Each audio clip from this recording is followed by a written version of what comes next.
ഒരു കഥ പറയാം. ഓരോ പിടി വിത്തുകളാണ് ഗുരു അന്ന് അവർക്ക് നൽകിയത്. ഒന്നാമൻ തനിക്ക് ലഭിച്ചത് ചുട്ടു തിന്ന് തൻ്റെ വിശപ്പടക്കി. രണ്ടാമൻ തനിക്ക് ലഭിച്ചത് നിലത്ത് പാകി കുറെ കാലം കഴിഞ്ഞ് വിളവെടുത്ത് കുറെ അധികം ആളുകളുടെ വിശപ്പടക്കി. ശരിക്കും സർഗാത്മക ഇടപെടലുകൾ കൊണ്ടാവണം തൻകാര്യക്കാരെ നാം പ്രതിരോധിക്കേണ്ടത്. നട്ടുവെച്ചവർ പാളയത്തിന് പുറത്തും ചുട്ടു തിന്നുന്നവർ പാളയത്തിനകത്തും നിൽക്കുന്ന കാഴ്ച നമ്മെ അധൈര്യപ്പെടുത്തരുത്.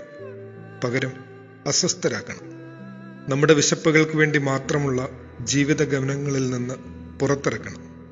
തിരുവഴുത്തിലെ ചെറിയ ബാലനെ പോലെ സ്വന്തം വിശപ്പകറ്റാൻ കൈവശമുണ്ടായിരുന്ന 5 അപ്പം അവന് കൊടുക്കാൻ മനസ്സായകൊണ്ട് എത്ര പേരുടെ വിശപ്പാണ് മാറിയത്. പോരും തോറും ഊറും പോരാതിരുന്നാൽ നാറും എന്നല്ലേ തിരുക്കുറൾ. ആദരവോടെ സഖേർ.